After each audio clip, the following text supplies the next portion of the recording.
And we're live for another news updates kind of show. I don't know. Call it alive. Call it alive. Yeah, call it alive. We're just here to chat with people and have a bit of fun, aren't Yeah, we? engage It's a the little summer, it's pre-season. It's a really hot day in England. And I know, but there is aircon on in here before people say, why am I wearing a jumper? Listen, there's aircon, it's nice in here. Robbie sorted us out. Yeah, that's true. That is true. How are you, Turkish? I'm all good, man. I'm all good. Yeah? Yeah.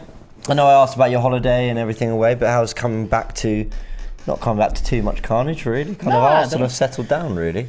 No, they don't need to settle down, that's for sure. But well, no, I know. But actually, because just before you left, it kind of felt like Edu was juggling lots of different signings, bids here, advanced talks there, medicals. And okay, Arsenal have, listen, they've done a little bit more than I'm used to them doing by this point, because we're notoriously slow and useless in the transfer market, but still more to be done. But hopefully it picks up soon. Yeah, I did say that though. Before I left, it was like we was going for every player there was that week before I left. There was so much news. Martinez, Rafinha, Tielemans were still on the cards, and I've come back to Jesus, which was expected, but like you said, everything else seems to have settled down. It was a really good start for Jesus, wasn't it? I mean, look, I was saying in the full-time show after, the easiest thing to do is just say, well, we played, some, German was a second division team as well, Nuremberg. So, obviously the competition isn't what he's going to be facing week in, week out in the Premier League. So I like to look at how he looked compared to other Arsenal players. And I think that's where you saw the injection of quality and where there's a player that we definitely didn't have in the team last season. Yeah. I mean, it speaks volumes for the quality that we do currently have, because Jesus coming on kind of really changed the game. Obviously, there was other components to it. For example, Eddie in the first half was a very different Eddie to the Eddie in the second half. Jesus coming on really did help him create more space for himself to run into, and there was a neat little interchanges between them. El Nene as well. But really, it was Jesus' day. Yeah.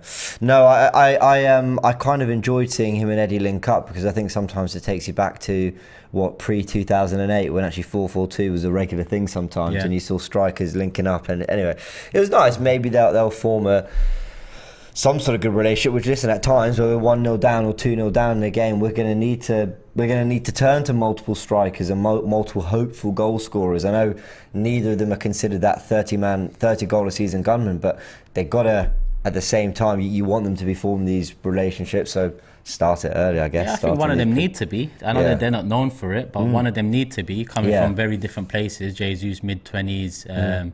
He's done his thing at Man City, but he wasn't a focal point.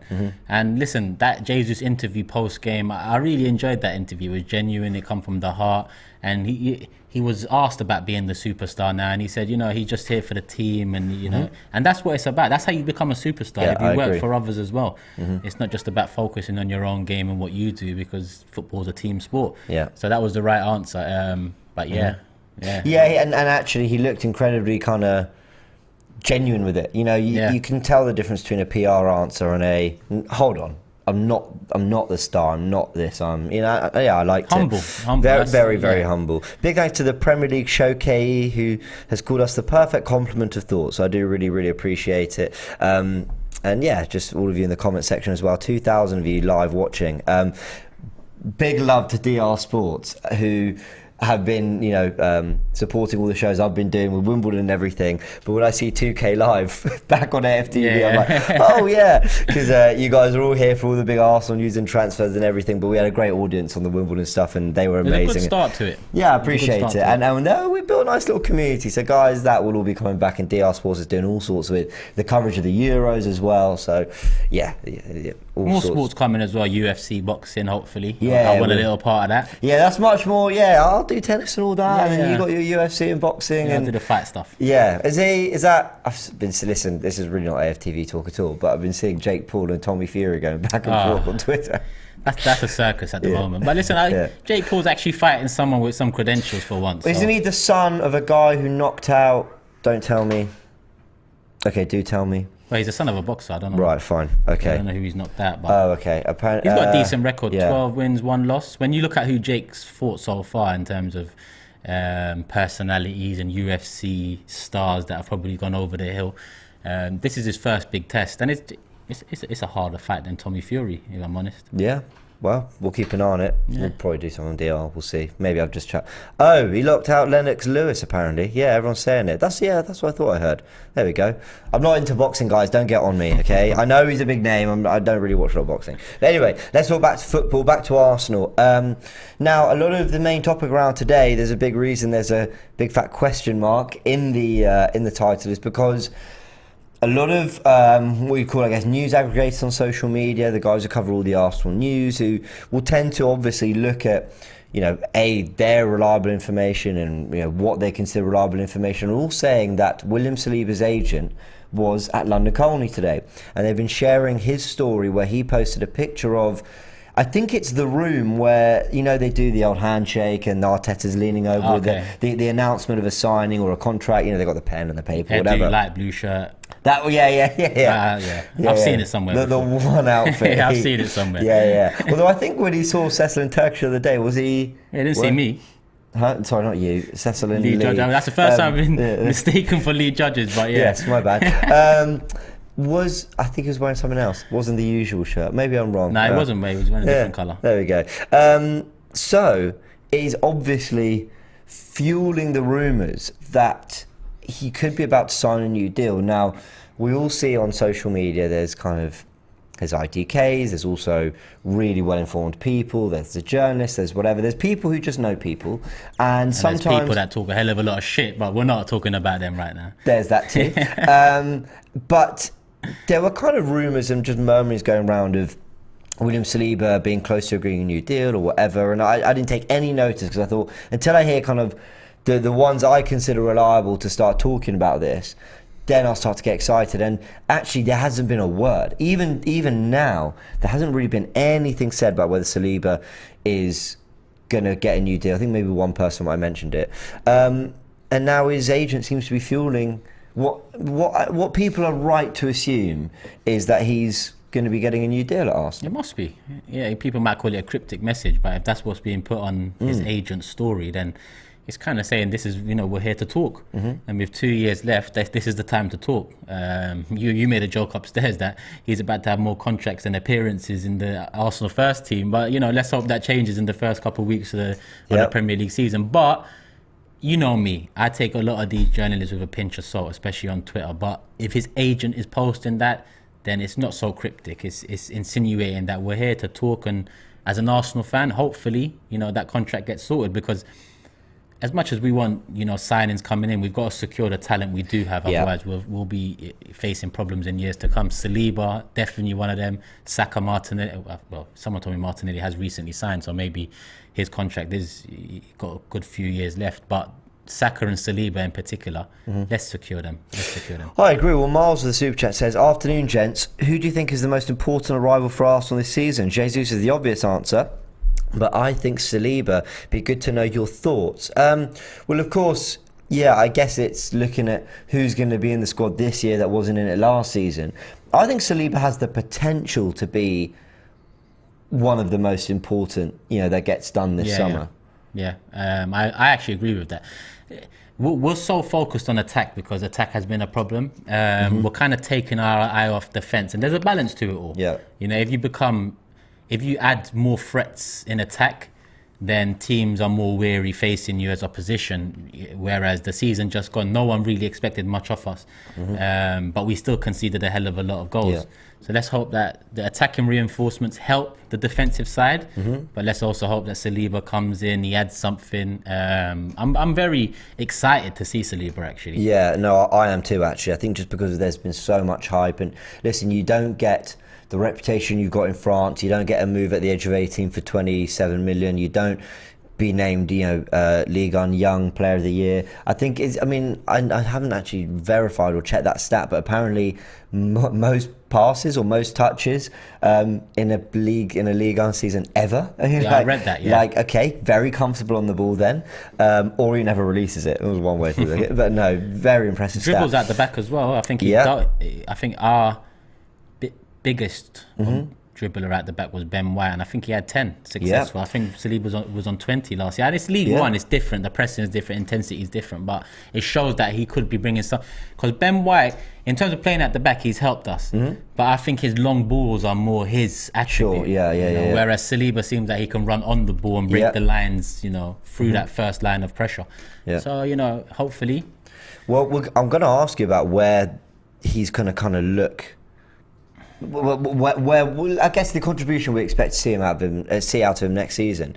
But I wanted to touch on Arsenal being quite proactive. I mean, this is a guy who, look, I was just mentioning all those kind of impressive things he's done at a young age. I think the biggest one is that Didier Deschamps has actually called him to the French. These are the World Cup champions, World Cup holders, in a team that they're blessed with centre backs actually. Abundance, yeah. And a team that is. Didier Deschamps is quite a safe coach. He's not one to really be ultra expansive, ultra on the front foot. So who he has in those defensive areas are quite crucial. You think of Pavard, who can play right back, but is a bit like Ben White, can play right back and play centre back. He'll have that full back role.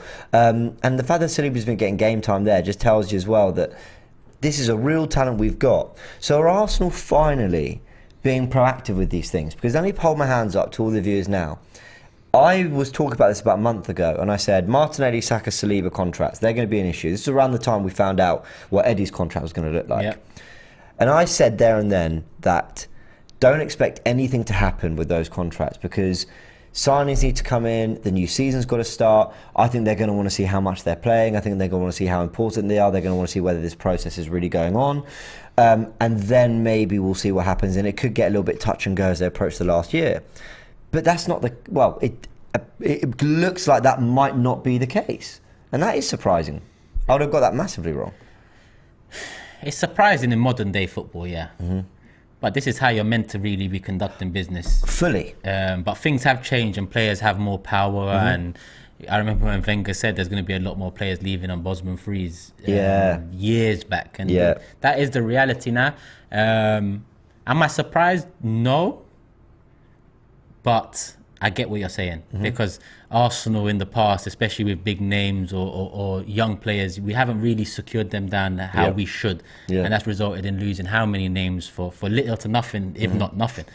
So yeah, I'm not surprised because this is how a big club should be moving. But at the same time, you are right in these players want to know if this process is headed in the right direction, and this is the third year of it, and it's a massive year. Arteta, Edu, some of these players, it's massive now because push comes to shove. Last season, benefit of that, we was close, and there was an argument at the end whether fifth was progress or not. I don't think there's an argument to be had at the end of this season. Fourth minimum, ideally with a trophy. And some of these young players are gonna, in the first few months get an idea, get a drift of it. I don't like contract rumours making headlines during the season because it can take attention away from the good work you're doing. Do you remember Alexis and Ozil in 2016-17? Walcott before that. Was it before that Walcott? I think it was, where we sorted out in January. So there's a few. Ramsey went into his final year and there were still rumours up until the final few months that he was going to be offered a new contract. So I think it's just about time Arsenal start, securing your assets. I think that's part and parcel of being a good, well-run football club. I agree. I think that's crucial. And actually, I'm not doing the club any favours here when I say this. I think where it surprises me is that because Arsenal are in such a precarious position where, okay, cool, we've improved under Arteta, whether that's enough or whether he took us back and then improved us, however you want to look at it, there was definitely an upward trajectory last season. And then you've got players like Saka, Smith Rowe, Martinelli, who are all at the heart of it, and these young players, and we're all excited about them, fine. But it's crunch time now. By the end of next season, it'll have been 3.5 years into the process, into his role, into his job as Arsenal manager. And if we're not in the Champions League, and we don't know that we've kicked on again, we haven't massively improved, we're not starting to look like we can really start to compete with the sort of top 2, 3 or 4, then I think some of these young players, will maybe start considering. Take Saliba, who in 3 years of being at the club hasn't played a minute yet. Take Saka, who knows that big teams will be knocking on that door. Now, I'm not for 1 second advising them not to sign a new deal, but I'd be surprised if they were to tie tie themselves down to a contract so soon. I really hope they do, because it would show amazing commitment. But I'm just being really honest. Yeah, you know what it is as well with that? They're so young. Yeah. They're so young that even committing to a new contract tomorrow, they're still in a very powerful position. That is true. That's probably what swings it, actually, and probably just undoes everything I said. Yeah, but at the same time, it's not the reasons you want to be looking for players to be signing, because they're still young and they can still seek a big move. No, as fans, we want to hear the reason they sign is because the project is moving in the right direction. They believe in it and they see what's coming around the corner. Yeah. But this season, especially the start of this season, will kind of, not only tell us fans how the process is going, but the players too. But we're not being, I completely agree. The thing is, we wouldn't be realistic and honest if we're just sitting here going, I want players who love the club, who no matter what, they'll sign for 10 quid a week because they love us so much. But no, they can be Arsenal fans and Arsenal through and through, but they've got careers to think about. And how many players have we seen confess their undying love for a team and then go to their rival? Yeah. We've seen all these things, and I just think, yes, they love the club, and that, coupled with how young they are, as you mentioned, I think that is going to sort of, that and believing in everything they're doing and their development and all that, they might stop and go, cool, I'm happy to commit to this. Yes. It's a good pay rise, it's where I want to be, I'm happy, knowing that it keeps me to the right side of my prime in case there is maybe another step. And they'll be thinking about those things. Yeah, because Saka, Martinelli, let's even throw, well, Saliba's a bit different because there's been interest from overseas with him as well, but at this age, who's giving them the game time Arsenal will be giving them in the next 2-3 years, and they might look at that as integral to their development and their push and their platform and so on. So I think the chips are in our favour at the moment due to age and due to playing time and so on. But listen, we need to start moving in the right direction. We do. Playing time can't be the only thing we offer these young guys. Yeah, exactly. That you're right. They've got to be here because they believe in what's going on, and and all these things. And that would give me the most confidence. If they all sign on because they're thinking, I love what's going on here. We know it's going to go somewhere. I also think a big sell for Arteta, if Arteta's in these negotiations with these players, is to look at someone like Saka, look at Smith Rowe, look at Martinelli, Saliba, and say to them, you're all internationals. You're all between 19 and 21, 22, and you're all internationals because of the amount of game time you've had. Saliba's not been at Arsenal, but it's been somewhere else. Trust that I'm managing your development right. That's how and people might disagree with that, but that's how I would imagine he should be selling it as well, as basically making that point of, Saliba, you are playing for France. Because and it's not just because of this, but Arteta should be saying, because I've given you the right loan moves, I'll let you go and develop and all these things. Sign on and commit to what we're doing here, and it'll only go higher. I don't know. That's like pitching. I said, it's at the moment when you're not challenging at the top, you have to seek alternative variables, I guess, to draw them in. Yeah, of course. And that would be one. That would be one. Young enough, game time. Look where you're at the moment. Look where you've come in the past 2 years, and that even, I guess, comes down to Saliba too. Even though I'd be hesitant to say Arteta should be saying that, because the loan could have gone horribly wrong and it could have looked very different for Saliba. So he might look at it as, I've done the dirty work. Well, exactly. I'm just from Arteta's pitching perspective. It is interesting. We'll see what happens. I mean, look, that's all very cryptic, as we said, although I think it sends a pretty clear message. So we'll wait and see if it's picked up by mainstream media, if anything starts coming out, we start hearing that terms are close to being agreed, that, whatever. We'll see kind of where it leads. And the other rumours are that he is going to wear the number 2 shirt. There was a picture going around of, I think, a number 2 kind of font from the back of a shirt, and then the William Saliba signature with number 2. So we will see about that. Quickly, what do you think Saliba's contribution is going to be next season? Do you see him resurrect? Do you think he'll displace one of White or Gabriel? Do you think it's a case of maybe White shifting to right back to cover for Tomiyasu? What do you think might happen? I think I've seen enough of Saliba to know he's an exciting young talent. Yeah. I haven't seen enough to know for sure whether he's going to hit the ground running in this league. Yeah. Based off of the hype alone and the fact that he has, just got Young Player of the Year in France, he has just made the full French squad. I'd say I'm looking at him displacing someone in the back line, in the centre back pairing. Obviously, he'd be on the right side. So Sure. it'd probably be Ben White. But like I said, I haven't seen enough of Saliba to know for sure if he's going to hit the ground running in this league. But based off of the hype, if I was Saliba, I'd be looking at this season breaking into the first team and never looking back. If I make a prediction, I think he'll get 20 to 25 starts this season. Not just in the in all comps. So if you include 6 Europa League games, and oh my word, you hope we get through that group. And then you're hoping, 2-legged affairs, make the semi-final, so you can add, hopefully, these, I mean, I say the target is win the damn thing, but, bare minimum, without, knowing who's going to drop down for the Champions League and what other things can come into account. You'd think a semi-final, which is another 6 games, so 12 there. You'd think, hopefully, there's, I don't know, if Arsenal win them, then they go all the way, but maybe another 6-7 cup appearances, maybe 10 starts in the league if Tomiyasu's injured, White covers, or White or Gabriel aren't fit. I think he might rack up 20 to 25 starts in the season. If it wasn't Saliba, let's just say it wasn't Saliba, and this summer we bought the Young Player of the Year from France. Forget position for a second. Let's say we bought the Young Player of the Year in France. How old Saliba? 20? I think so, 21. Turning 21 or whatever, either or 2021. French international. We buy a French international. He's the Young Player of the Year in League One. I think would be having a very different conversation. Would probably be saying he needs to be starting minimum 20 in the league. But because we bought Ben White last summer, and because the Saliba situation has been handled the way it has, I think where you're coming from is the sensible approach for his age and the fact he hasn't played in England. But as an individual, he's probably looking at himself confidently saying, listen, Young Player of the Year in France. I've broken into the French national squad. I don't think Europa League and League Cup games are good enough for Saliba.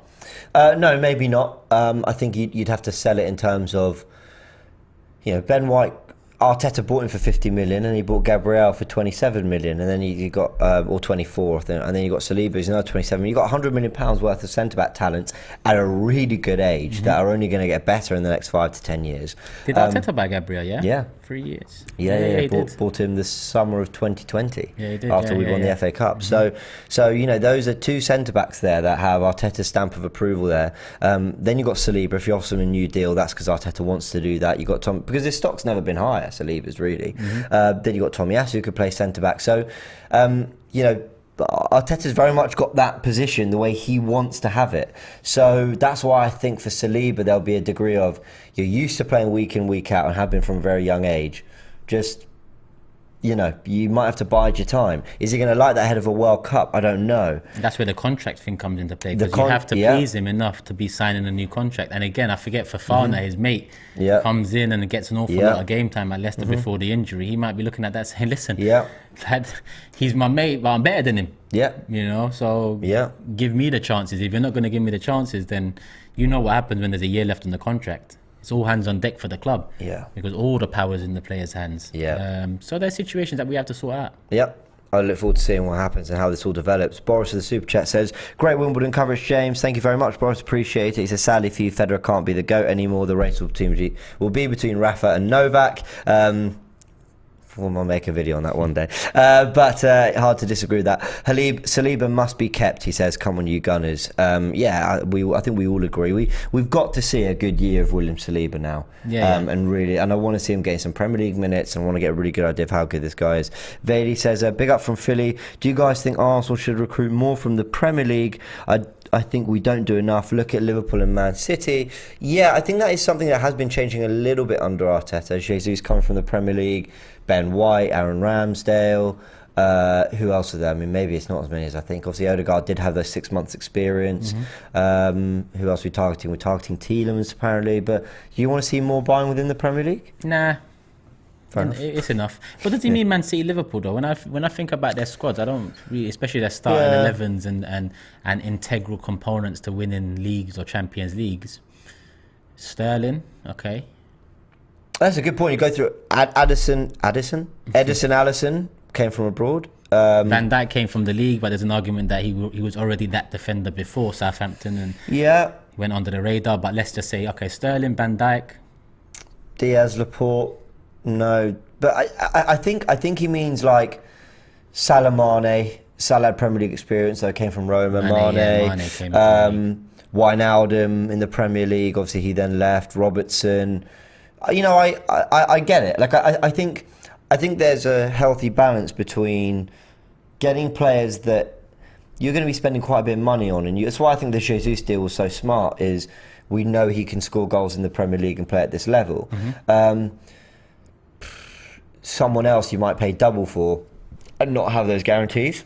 Yeah, no, listen, it's a balance. Yeah, of course, I think at the moment, there's definitely players in the Premier League that I'd take from other clubs, definitely. But I wouldn't focus solely on getting in players from the Premier League. Because at the same time, the money involved in getting players from the Premier League, especially if they're English on top of that, there's better business to be done elsewhere. Obviously, there's a homegrown quota as well, but I think Arsenal are healthy in that position anyway. Yeah. So I just think, there's a balance to it, but at the same time, there's better business to be done outside of England than there is in. Yeah.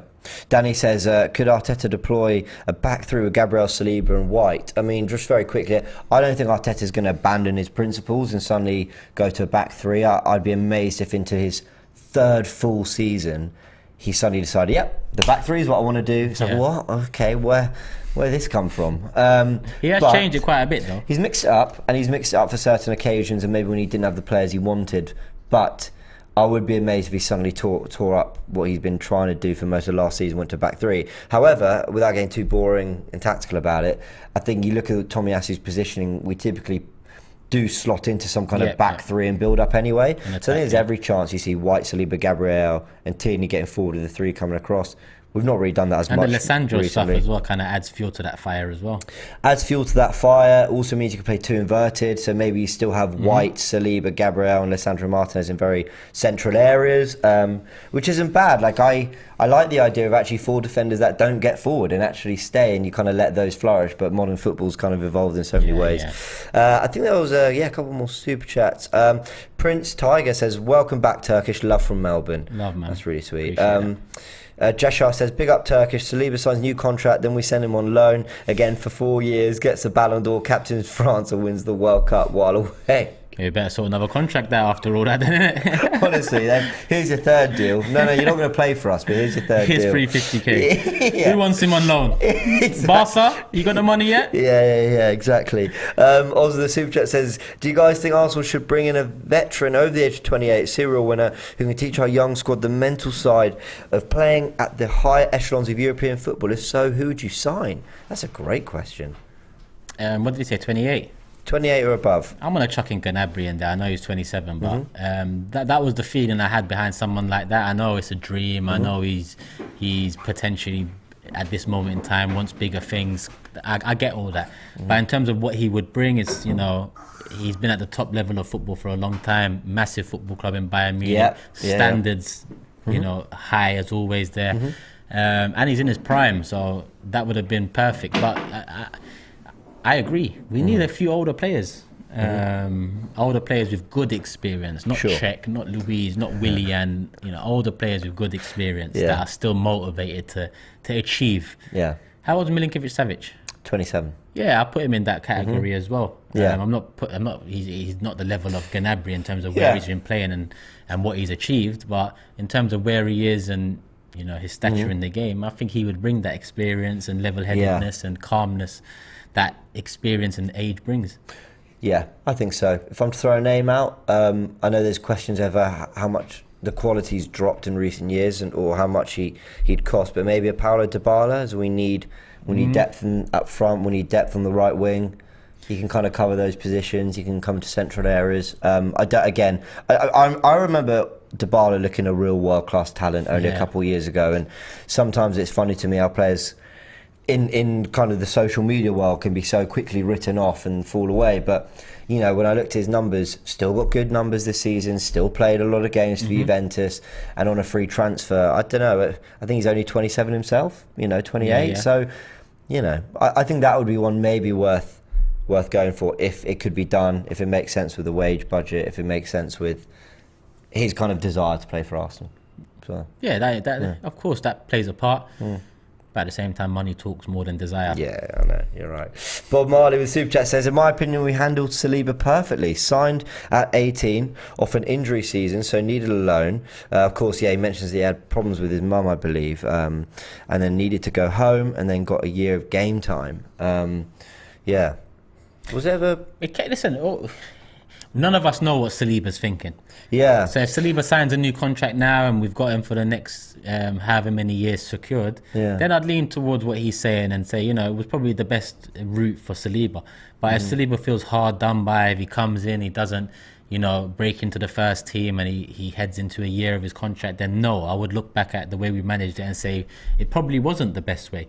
Because at the end of the day, it's all good and well having a good loan and getting game time, but it means nothing for Arsenal in the end if you don't get full value for the player or you don't get him secured to a new contract. So, because at times I said, listen, Saliba's gone through a tough time, so Arteta may be giving him out on loan to protect him from, listen, Fofana can come into Leicester and make mistakes, it won't be in headlines. If a young player comes to Arsenal and makes mistakes, it's in the headlines, people talk about it. So it's a very different knock-on effect, especially after losing a family member, having injuries and so on. At the time, I said it might be the right thing to do, but it's up to Saliba to kind of determine whether he believes it's right. Over the first year on loan, I think he was insinuating through Instagram cryptic messages and little interviews that he didn't believe he was given a chance. He wasn't too happy with it. But more recently, it seems like he's understood it more. Yeah, maybe. A new contract would secure that idea that he was happy with it and he's raring to go. I agree. And also, you can't sort of, at the time, everyone's talking about this young player. We need all these, we needed a centre-back, we spent all this money on Ben White and all these things, and actually, Bob Marley did there mention, as you touched on it as well, the sort of personal issues and loss of loved ones that he might have gone through. Now, I can't actually remember what was confirmed in the media. I know kind of things on social media do the rounds. I can't remember what was confirmed or by who in the media, but all these things all play a massive part. So hopefully I just hope he's been looked after and nurtured in the way that he feels protected. He feels protected, and that he's coming back. And we've seen the pictures now. I mean, I've got to say, it brings a smile to my face to see the training photos, and he's there with everyone. At times we've seen training photos and then he's gone out on loan or whatever, but to actually just see him kind of there amongst everyone, I think it's the first time we're really seeing the signing is real now. Nice. Yeah, that's what it feels like for the last few years. The longest signing of all time. 3 years. 3 years, finally. and we finally see him in an Arsenal shirt. So hopefully he kicks on now. No, I'm looking forward to it. I am looking forward to it. There's no doubt he's an immense talent. Tom says, if Arsenal sign another Brazilian, which is very likely, our 23-24 away kit should be yellow jersey with green borders, blue shorts and white socks. Come on, you Gunners. Listen, she wore a yellow ribbon. Why not? Don't talk to me about merchandise. Yeah, sorry. Fair enough.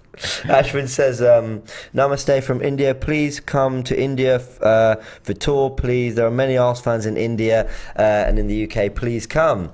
I mean, it was talked about recently. Listen, I've got no doubt we'll be in India at some point. It'd be amazing, man. Meeting all these goons around the world and massive fan base out in India. So Ashwin, we'll absolutely try and make that happen. Vinod says, big up AFTV from Singapore. Question, why not Scamacca? His club is expecting 50 million euros, cheaper than what we bid for Rafinha. Jesus could play on the wing. I don't know much about Scamacca, I'll be honest. He just all of a sudden his name started popping up in the summer. Yeah. I apply this to all players. When a player kind of emerges out of nowhere and then they're talking 50, 60 million pound fees, I get nervous about that. And how old is he? No idea. He's not young, is he? I don't think he's young. I don't think we're talking about like a 20-year-old prodigy. And was he in the Italy squad for the Euros last year? No, I don't believe he. 23. I don't believe he was. And who was? It was Immobile, Berardi. I'm very confident he didn't. Yeah. He was in that squad. Let me have a little look. Yeah, I mean, I've heard his name pop up. I don't know much about him. I think, was it Romano that dismissed it? Someone dismissed it recently anyway. Yeah. One of these. I think he's going to PSG. Yeah, he's been linked to them as well. Which I guess if he's good enough for PSG, he's good enough for us. But I just don't know. I don't know. Like James said, when a name just comes out of nowhere, I'm a bit hesitant to, It's similar with Isak last year. Yeah. Isak came out of nowhere. My man scored like 4 league goals this season. What the hell? Yeah. I don't know what he was doing over there.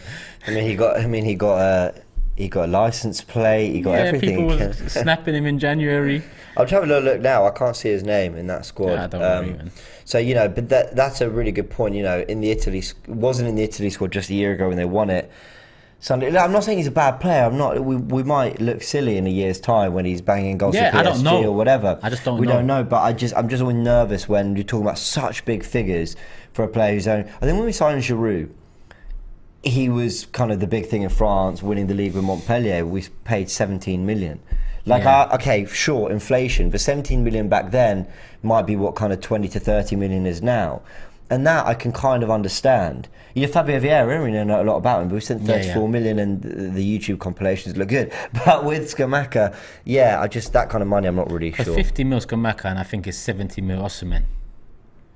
I think most would lean towards Osimhen. How much for Osimhen did you say? I'd say 7. I think they was asking for, I read something, they was asking for 80 in January, but realised it's too high, and now they're asking for about 65 million euros, which probably is about 55 million pounds plus add-ons. Yeah. So when you compare, listen, like you said, in a couple of years, people might laugh at us even talking about whether Scamacca or Osimhen but at this moment in time, I think we'd lean more towards an Osimhen for that money than Scamacca.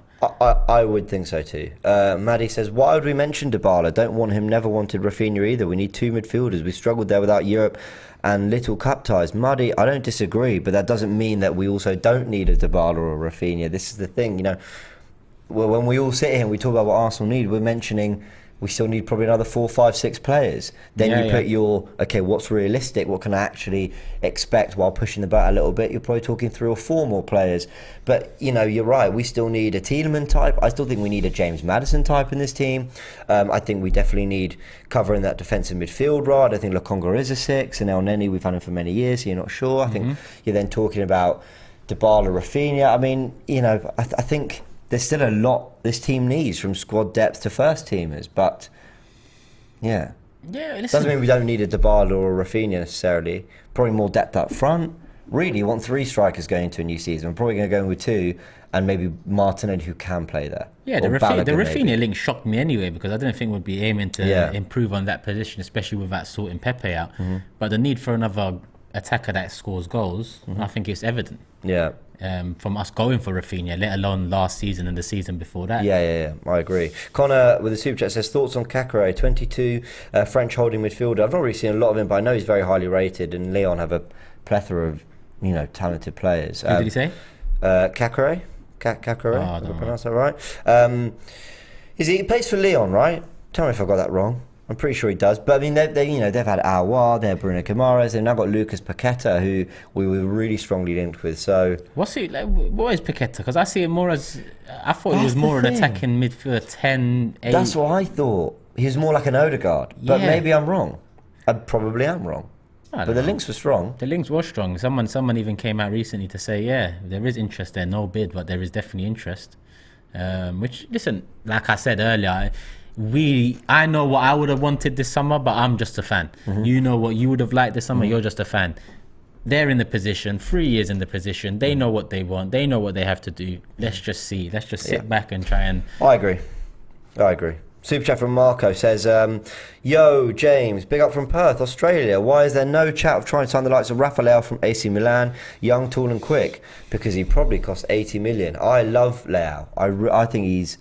I think he looks a real player, and I think he'd thrive in the Premier League. I could even actually see him getting a move to like Man City or Liverpool, just because he can play out wide, and they always like having that kind of, can play out front but can dip wide, direct. I could see him, but he's an immense player, and I think there might have been a quick, how much? 100 million? Okay, no. Well, that's all right. Probably. That's probably. But he is quality. He is quality. He'll definitely add to our side. He'll start for us. Tony says 18 minutes behind. Fair enough. I actually quite like you said that, because sometimes comments come in from something ages ago. So, and also we might have explained some of this later on, so I'll acknowledge that. Thank you, Tony, for the super chat. Says 18 minutes behind. Let's balance the talk out with how about if we start winning too and young players want to stay? Always talk down even on an upward trajectory. Tony, I don't think that's there. I think you can't blame us for looking at where Arsenal are, where we've been in recent years, what Saliba, Saka and all them have been doing, and trying to paint a realistic picture of the situation. I mean, listen, we all sit here and go, well, on the up, everything's great, they're going to love it, sign on the dotted line, everything's amazing. But well, if Saliba's been here 3 years and hasn't kicked a ball for Arsenal, outside of one friendly against MK Dons, I think. So... And I mean, if you're winning games and things are going well, then there is little concern then. Yeah. But also... The concern comes from not doing things right, so that's where... Yeah, but also... I mean, again, this, he did say he was 18 minutes behind, so, I mean, some of this we might touch on after, but, we are giving Arsenal a lot of credit if they get this done early. That's the thing. Sometimes you can mention a negative thing and people think that you're honing on the negative, but actually what we're saying is, if in spite some of these things that might... make a player hesitant about signing whatever, if in spite of all that Arsenal's tie them down, then that's a really good sign. Yeah. Whether it be what Arteta and Edu are selling to them, whether it be what they believe that club are doing, these are serious young talents. Like, not just, an academy player who's getting some minutes because not everyone else is good enough. Saka, Smith Rowe, Martinez, Saliba are really top young players. And if they're committing to Arsenal, in spite of us not being in the Champions League for many, many years, in spite of the doubts over maybe the management or the run in the club or whatever, and the future, then that's only a good thing. So, depends how you want to look at it. Yeah, listen, it is, but listen, if things are going well, there is not, you'd expect contracts to be signed. Yeah, the reason we're talking about it now is because the last few seasons haven't gone well. Thank you. Yeah. That's such a good point. It's the third year of the process now, so things have to start going well. That's why we're talking about it in this manner. We have to hit the ground running at the start of this season. I'm sorry, but when you look at the fixtures we've been given as well, I've mentioned it before, but it's a favourable start to the season. First favourable start to the season for a few years now, at least. So I think we're well within our right to kind of have some concerns there, especially with players going into their last 2 years. We're not the only club that has these concerns. United, Chelsea recently have lost a few to free transfers. It just tends to be the clubs that are really challenging and doing well that don't have these concerns. But even then, you look at Liverpool and they had to give Salah the bag and they lost Mane because he has a year left. So, challenging and winning takes your mind off of these things. At this moment in time, Arsenal haven't been challenging or winning. So talk of an upward trajectory for me is a bit off the mark. Yeah. It's a bit off the mark. So you certainly can't, in my opinion, you certainly can't be critical of fans who are looking at the more pessimistic, worried side of things. Because it can cost you. 1-2 bad decisions can set you back 3-4 years. Yeah. So, it's about getting it right. Listen, for 10 years, contracts have loomed over Arsenal. I don't know if I've known any club in England that have had so many contractual issues in terms of every 2 years there's some kind of drama. The most recent one was probably Saka when he signed the other one. Now we're talking about this one. You got Saliba before that. You've had Van Persie, Walcott. You've had Alexis Sanchez, Mesut Ozil, all in the last decade. You're going to get sometimes. Salah, Liverpool recently, good example. You're going to get sometimes. But how often do we hear of any of these things? I've got no idea when Mason Mount's contract expires at Chelsea, because they'll either have tied him down or it's sorted or it's not a problem. But with Arsenal, these things are always a problem. So, you can't blame us for looking at that side of things. Red Square says, do you guys worry about Martinez's lack of pace in the Premier League? Pace is currency for defenders in the league these days. I definitely agree with that latter statement. The way the game's moved on, but I don't know about whether Martinez lacks pace. I'd also say, and that's not to dismiss your question, Red Square, so apologies for saying this, but I also think we maybe need to just kind of stop talking about this guy because it's just gone so quiet. He'll probably go to Man United. The fee that they're demanding Ajax. Listen, I'm all for Arsenal just paying what it's going to take to get a player to the club within reason. Yeah. And it depends how much you want him as well. Yeah. Because the value is determined by the selling club and how much the buying club needs that player or wants that player. Was it Man United 45 million bid rejected? I think that's the last bid. So they're looking at probably closer to 50 million, maybe with some add-ons. But how much do we want him? How much do we need that profile of player? Because if we need him, I'd rather pay 60 for Martinez than go with 7 million for Gramado because we didn't want to pay an extra 15 for Martinez. In 12 months' time, we're talking about the same thing again. Yeah, you're right. Yeah. Don with Super Chat says, Paqueta is a James Maddison type. Goal-scoring midfielder who can also create, can play centre-mid, right-wing and attacking mid. Check out his defensive stats as well. Very good defensively. I mean, listen, I think it's great. I mean, all players in a team, whatever position you play, have to have good defensive stats these days because of the pressing game and all that. But if Paqueta is a James Maddison type, then isn't that a little bit, left-footed? Plays the positions you've mentioned there. That sounds more like what Fabio Vieira's kind of coming in. That's to what do. I would have assumed he's in here for. Yeah, but then if his stats are very good defensively, then is Arteta looking to convert him to more of an 8 box-to-box who can score goals? Maybe, I don't know. We'll be short in attack though. We are. I think Paqueta's not that tall either. No, but if we are going for another attacker, then it's got to be someone with real pace and real numbers in front of goal, or at least potential, like a more of a winger type rather than a 10 who can play wide, which I think is what Vieira is. I don't know, listen, it's about balance and 100%. versatility in the squad. Ayathathuka says we need to focus on midfield. We can sort strikers out in January. Did you see our form dropped when Partey wasn't there at the end of the season? Yeah, but you can't say we need to leave strikers to January. Arsenal have had a January where they've needed strikers and didn't do anything. We sold one. Yeah, we did. Yeah, we did. Let's go into the last bits of news as we enter the last 10 minutes of the show. Thank you, everyone, for all your comments, all your super chats. We really appreciate it. Martin Odegaard, again, more rumours doing the round on social media. I'm going to stress the word rumours. Apparently Odegaard's going to be confirmed as Arsenal captain soon. What do we... I mean... I guess not point saying too much until we kind of know, but... Yeah, I mean, I think people kind of got the hint towards the end of last season. Mm-hmm.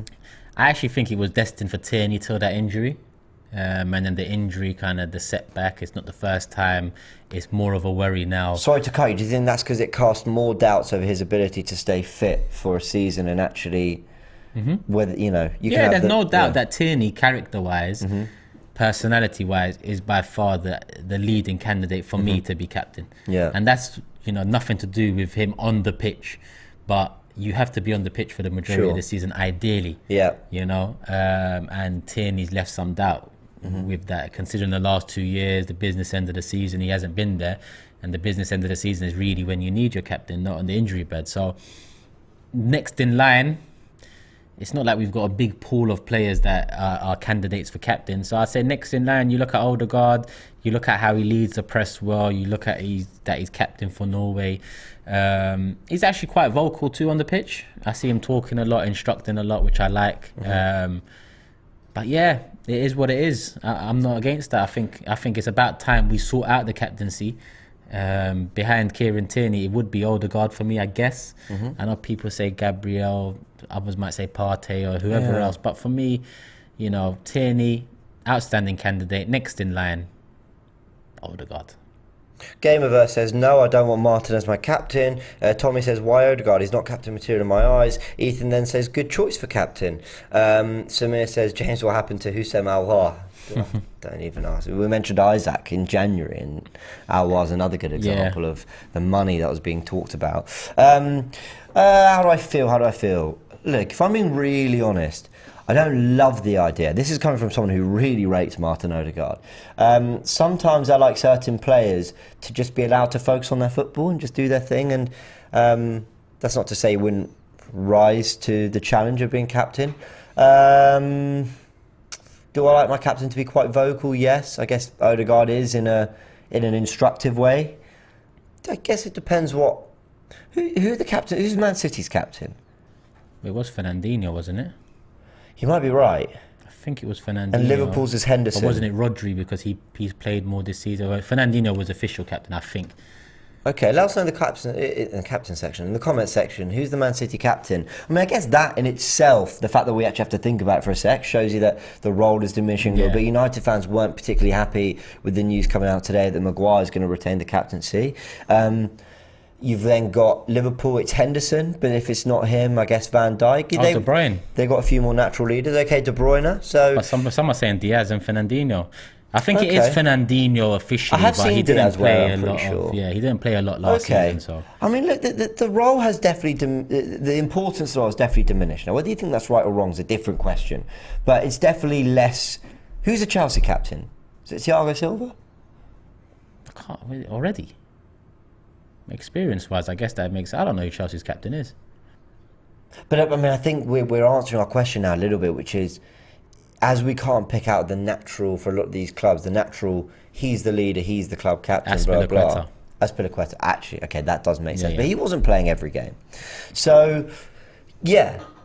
It's an interesting one. I would like it to be someone who's a bit more, how do I put it? Commanding? Yeah, but then you look at our team and who is commanding. That's where my problem kind of comes from. That's why the Gabriel and Tierney, I don't know, Tierney's got a lot of reasons, but Gabriel shouts, I think, come from his commanding nature. He's very vocal, he's at the refs, he's always grabbing players around him, all that. But if Odegaard is the one who best carries out the instruction Arteta wants him to on a pitch, and he feels that he can lead the team through him, then I guess it makes sense. Look, I'm not blown away with it. I don't have a problem with it either. Just give it to someone. I'm tired of seeing Tom, Dick and Harry wearing it every other week. I agree. Bellerin wearing it the last 2 times. I know it's only pre-season, but please, just give the armband some meaning again. I hear that. And also, just give us 11 players that and a squad that I can really get behind this season. That for me is much more of a stress than who is the captain. That comes into the if you've got a manager doing his thing like at City or like at Liverpool, then the need for a captain, especially on the pitch, is not as big a need as it is at maybe a United, Arsenal right now, or even a Tottenham. Yeah, I agree. Abdullah says, don't need 3 signings. Zinchenko would be perfect. Premier League proven, can cover in defence midfield. Martinez too pricey. We should splash out on a world-class central midfield. Hijack De Jong, he says, with the rest of the money. Don't need a right wing with Saka, Marquinhos and Pepe. Is Marquinhos ready? Is Pepe going to get a move? And Pepe's certainly not shown that he can do a job, but you want someone who's going to come in and actually push Saka for that role. So, but listen, I like Zinchenko. Would they sell to us again? Although they have sold now Sterling to Chelsea, and they're in negotiations for Nathan Ake. So it seems like they've just said, listen, Premier League, who wants it? City are confident in their own source. It's not like us selling our players to supposed rivals back in the day, making them stronger. City believe in their source. Haaland in, Alvarez in, Jesus out, Sterling out. They're not looking at Chelsea as competition, it seems. It seems like they're just like, cool, take him. Jed says, thoughts on Martin Terrier from Rennes, 37 games, 21 goals, 3 assists, can play strike and right wing, 6 foot, pacey, right-footed, and his value is around 27 million. I've seen this name popping up a lot more as people are suggesting. I don't know. It's good numbers. Answer. Yeah, very good numbers. Very good numbers. The game is not just about numbers, so. But we will definitely look that up, and we're going to be bringing some transfer daily extras back a little bit. I know things have calmed down on the rumour front, but.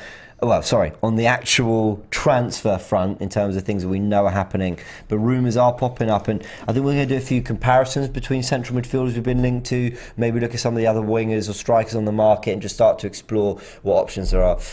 Dave Jordan said, Odegaard, perfect pro, tactically smart, hard-working, leads by example on and off the pitch, good relationship with the manager, obvious choice. I mean, those are things that would definitely bode well for him. Taryn says, big up man like Turkish and James. Taryn, really appreciate it. Thank you for your super chat, joining the stream, supporting everything we do on AFTV, and 5,000 of you live watching. So really appreciate it. Hit the like button, people, if you haven't already. Get it up to 1,000. Absolutely. Ibol says, how about giving it to Ramsdale? If you had Ramsdale's personality and character in an outfield player, you'd be more suited. And listen, some people say, why can't it be a goalkeeper? I personally like, that's not to say goalkeepers aren't in the thick of things, but I like players, midfielders, strikers, defenders who are in the wars. I'm with you. Centre back, centre mid. That's how ideally I'd like it. Yeah, that's not to say a goalkeeper can't be a great captain, but I just think if we're dominating a game, we're constantly in the other team's half or whatever, then you don't see a captain for 45 minutes. And some of Ramsdale's antics, listen, we might like it as fans, especially in the moment, but a captain would be calming him down in some of those situations. Like when Man United, did they miss the penalty and he jumped in front of the player? Of course, as fans, you like that in the moment, But keep your head screwed on. The season's still long. There's still time to play. I do get what you mean. My sort of captain will go over to him and be like, yo, take it easy a bit, you know. Yeah. We still got work to do. You're all a bunch of trolls because people have said that Fabrizio Romano tweeted and he hasn't, so thank you very much. All right, we're going to come to the last bit from today, which is that Torreira, Saliba, Saka, Ramsdale, Tomiyasu, Xhaka, a lot of players back in training and getting ready for the trip to the US, which I'm really excited for. Obviously, Baltimore is the first destination with the Everton game. Yep. We'll be in Orlando. Can't wait for that, for the Orlando game, and Chelsea as well. Good to see those players back. Good to see Tomiyasu fit and hopefully ready to go. Interesting to see what happens with Torreira. There were rumours and quotes, I think, going around that he's going to be included in the tour for the US. I've always thought that there's actually a good player in Torreira. When he got the move to Atletico, it didn't surprise me that much because Simeone clearly saw something in him, although it didn't really work out for him at all. When he went to Fiorentina and he got Player of the Month 3 times or something and was really good for them, that didn't surprise me either. I think there's a good player in Torreira, but we just give it out on any new deal. I think we've stopped in that position. I just think fair play to Arsenal for holding out on the money they think they deserve for him, but it's a tough negotiation position when we've been letting so many players go for free. We've been just sending him out on loan. It's been made quite clear by Arteta that he doesn't particularly rate him, even when he had him played Ceballos and Xhaka more. Yeah, just one of those. We're playing a game. Yeah, we want to sell him obviously, but us calling him, I think he's just come out recently to say Jose Mourinho. He talked to him a while ago, and that's an opportunity that really interests him. To Roma. Yeah, I think can Roma stop talking to our players and sign them? Actually make a bid. Like in the Xhaka rumours, and they made the Niles on loan. Now they're talking about Torreira. Like, listen, these guys want to stay and fight for their place. That's cool, but if Roma are actually interested, stump up the money and get them. But yeah, he's flirted with too many clubs now, man. Ever since he cried when Xhaka got booed, that was it for me. His days were numbered. Didn't even know that happened. I didn't even know that happened. Yeah, fair enough. He cried on the pitch. Well, anyway, you're gonna cry in that situation, then mate, we're gonna need better moving forward. Fair enough. But as a player, strictly as a player, without the tears, I liked him at 1.2, but he's too soft. He can't handle it. On the pitch, he doesn't look soft. Doesn't. Kind of the way he plays the game and all that, runs around, really stuck in. I think there's a good player there, but look, if he gets his move, we'll see. But he is back in training, and there's still a lot of players there that have rejoined the core group from last season. Yeah. And where they kind of end up will be interesting. And I think if I'm a predicting man, I think we'll get a couple more signings in before the start of the season, and then I actually think the last month will be about getting one more through the door maybe, but otherwise it's just sell, loan, sell. We'll see. That probably sounds as realistic as it can get. It's hopeful. 2 in the next 2.5 weeks is basically what you're saying, and then 1 in the next month after that. As realistic as it's going to get, but even it's a stretch at this moment in time thinking that this club can go Orlando and get business done at the same time. Wow, there's not even 4 whole weeks before the start of the season. 3 and a bit. Yeah. Wow. That's right. It's coming up close. It's creeping up on us. Guys, we're going to round it off there. Big thank you for joining us for another live show. Smash the like button if you did enjoy it. Let us know in the comment section what kind of things you want to see us talking about. Even if you didn't enjoy it, hit the like button, man. If you didn't enjoy it, if you really just hated it, just like it anyway, because that's would be great. Subscribe to the channel if you haven't yet, because then you do get updates of all the content we're doing. Nothing slows down over the transfer season. In fact, it weirdly picks up. I was saying to Turkish, I feel more tired than I do during a normal football season. Yeah, it's true. It's daily. It really is. But we'll be covering it all here on AFTV, and of course we'll be in Orlando, so look out for all the content that will be coming for that. Turkish, a big thank you. Love James, man. See you on the next one. Peace.